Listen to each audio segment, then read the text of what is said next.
இந்த வீடியோங்களில் நம்ம டாக்குமெண்ட்ரியாக சில விஷயங்களை பற்றி பார்க்க போகிறோம்.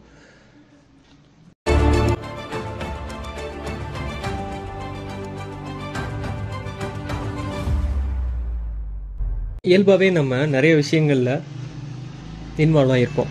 நிறைய நபர்களோட தொடர்புகளை ஏற்படுத்தியிருப்போம். நிறைய நண்பர்களை இனிமையான நினைவுகளை உருவாக்கியிருப்போம். தெரிஞ்சோ தெரியாமையோ உதவி பண்ணியிருப்போம். உதவி இல்லாமல் தவிச்சிருப்போம். நிறைய விஷயங்களை கடந்து வந்திருப்போம்.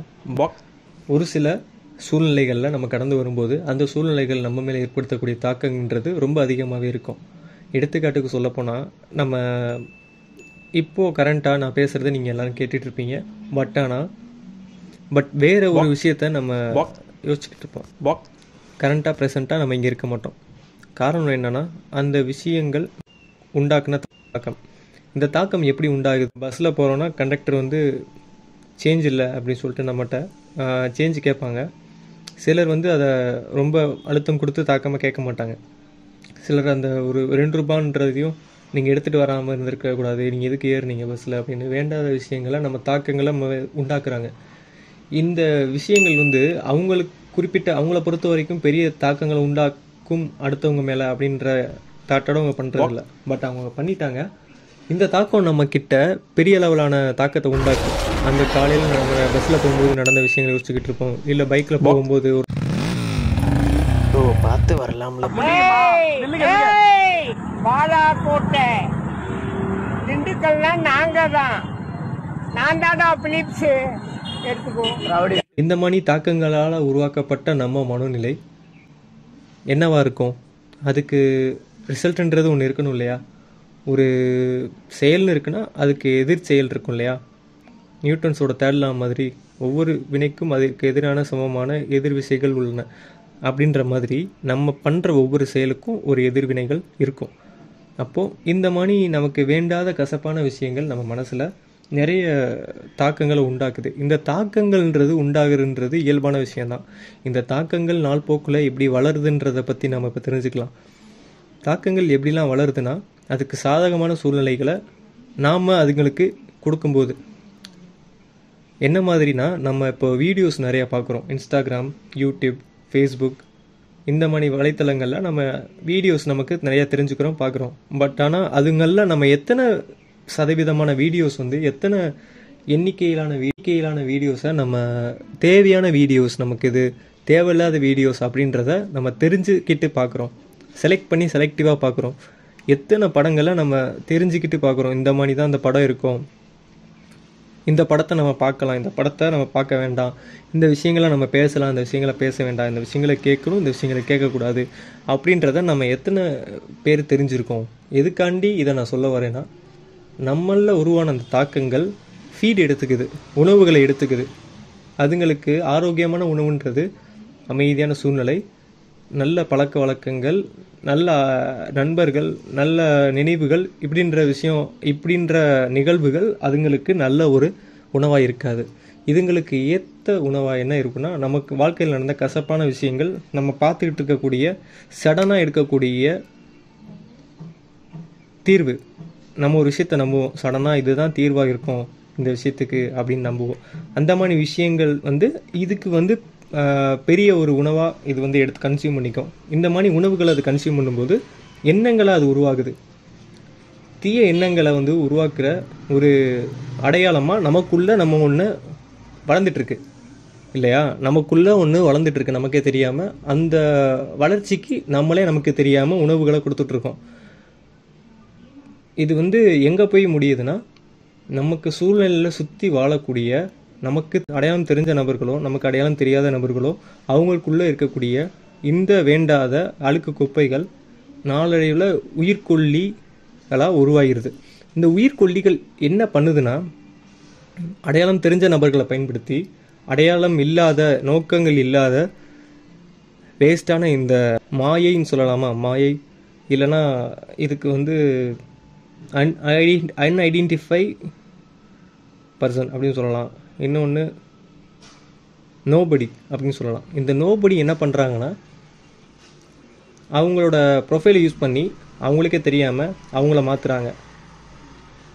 உள்ளுணர்வை மட்டுமே மையமாக வச்சு செயல்படுற நம்ம இந்த நோபடி பேச்சை எப்போ கேட்க ஆரம்பிப்போம்னா, நம்ம பலவீனமாக இருக்கும்போது நமக்கு எப்படி பலவீனம் ஏற்படும்னா, நமக்கு தேவையில்லாத விஷயங்களை நம்ம நிறையா பார்க்கும்போது எடுத்துக்கும்போது தேவையில்லாத விஷயங்கள் தேவையுள்ள விஷயங்கள்ன்றதை நம்ம எப்போ தெரிஞ்சுக்கிறோன்னா, நம்ம உள்ளுணர்வுகள் நமக்கு சொல்லும். நம்ம ஏற்றுக்கக்கூடிய விஷயங்கள் எல்லாமே நமக்கு ஒரு நல்ல விஷயங்கள், நம்மளால் ஏற்றுக்க முடியாத விஷயங்கள் எல்லாமே வேஸ்டான விஷயங்கள், நமக்கு தேவையில்லாத விஷயங்கள். இது எல்லாமே என்ன ஆகுதுன்னா, நம்ம உள்ளுணர்வில் தாக்கத்தை ஏற்படுத்துது. ஃபஸ்ட்டு வாட்டி நம்ம பண்ணும்போது அதை நம்ம உள்ளுணர்வு நம்மளை எச்சரிக்கை பண்ணுது. 2வது வாட்டி பண்ணும்போதும் அது நம்மளை எச்சரிக்கை பண்ணுது. இதே மாதிரி ஒரு 5-6 வாட்டி பண்ணுதுன்னா 7வது வாட்டி இது என்ன பண்ணுதுன்னா, நம்ம உள்ளுணர்வுன்றது அக்செப்ட் பண்ண ஆரம்பிச்சிருது. எதை அக்செப்ட் பண்ண ஆரம்பிச்சிருது? நமக்கு வேண்டாத விஷயங்களையும் அக்செப்ட் பண்ண ஆரம்பிச்சிருது. இது நாள் போக்கில் என்ன ஆகுதுன்னா, நமக்கு பழக்கமாக மாறுது. இந்த பழக்கன்றது எங்கே எடுத்துகிட்டு போகுதுன்னா, ஒரு மிருகத்தை வளர்க்குறதுக்கான சூழ்நிலையை உண்டாக்குது. நாட்டில் நிறைய பேருக்கு இப்போது என்ன மாதிரியான பிரச்சனையை ஃபேஸ் பண்ணிகிட்ருக்கோம், எந்த மாதிரியான எப்படிப்பட்ட அசாதாரணமான சூழ்நிலையில் நாடு இப்போ போய்கிட்டு இருக்கு. நம்மளில் நிறைய பேர் ஏன் இவங்க இப்படி பண்ணிட்டாங்க, ஏன் இவங்க இதை இப்படி பண்ணிட்டாங்க. ஒரு சின்ன பொண்ணு 10th படிக்கிற பொண்ணு தன்னோட அம்மா எரேசர் வாங்கி தரலன்னு அவங்க கூட சண்டை போட்டு ஃபேனில் தூக்கு மாட்டி செத்து போயிடுறாங்க. நிறைய விஷயங்கள் நம்ம வாழ்க்கையில் நம்ம பார்த்துக்கிட்டு தான் இருக்கோம், நம்ம மறுக்கவே முடியாது. பட் ஆனால் இதோட தாக்கம் எங்கே ஆரம்பிக்குது, எப்படி இது உருவாகுது அப்படின்றத பற்றி தான் நம்ம இந்த வீடியோவில் பேசிகிட்டு இருக்கோம்.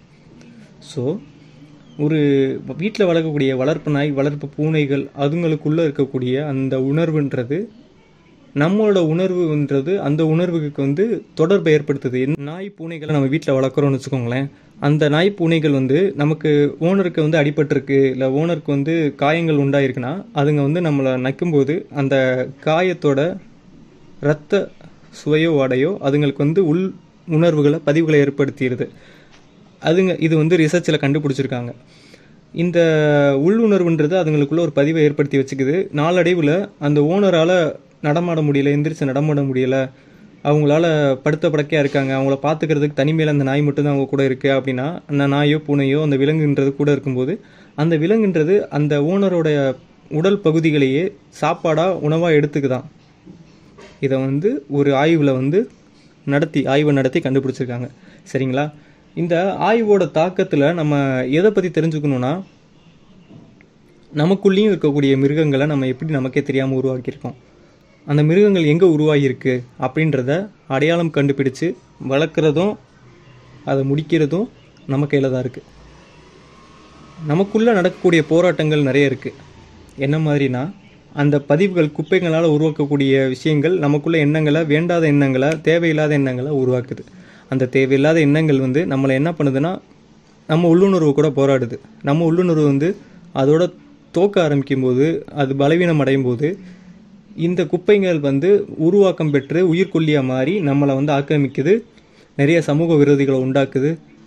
நிறைய பண்ணக்கூடியாத விஷயங்களை, சமூகத்தில் வேண்டாத விஷயங்களை, அருவருப்படையக்கூடிய விஷயங்களை, பார்க்கக்கூடாத விஷயங்கள், கேட்கக்கூடாத விஷயங்கள், செய்யக்கூடாத செயல்களை செய்ய வச்சிருது.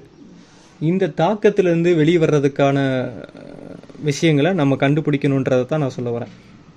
இந்த தாக்கன்றது ஒவ்வொரு மனுஷங்களுக்குள்ளேயும் இருக்குது, ஒவ்வொரு உயிர்களுக்குள்ளேயும் இருக்குது, ஒவ்வொரு நபர்களுக்குள்ளேயும் இருக்குது. அந்த விஷயங்கள் எங்கேருந்து உருவாகுது, எப்படி உருவாகுது, இதிலேருந்து நம்ம எப்படி தப்பிச்சுக்கலாம், இதை நம்ம எப்படி அடையாளம் கண்டுபிடிக்கலாம் அப்படின்றத பற்றி மட்டும்தான் இந்த வீடியோ பதிவில் நான் சொல்ல வரேன். இது உங்களுக்கு பிடிச்சிருந்துச்சுன்னா நீங்கள் சப்போர்ட் பண்ணலாம், உங்களோட கருத்துக்களை நீங்கள் தெரிவிக்கலாம். இல்லை உங்களுக்கு இதில் ஏதாவது முரண்பாடு இருந்தாலும் நீங்கள் அதை கமெண்ட்ஸில் வெளிப்படுத்தலாம். நான் தொடர்ந்து மேலும் வீடியோக்களை நான் நிறையா உங்களுக்கு பதிவிடுறேன். மேலும் தகவல்களை நான் உங்களுக்கு பகிர்ந்துக்கிறேன் உங்ககிட்ட. நன்றி.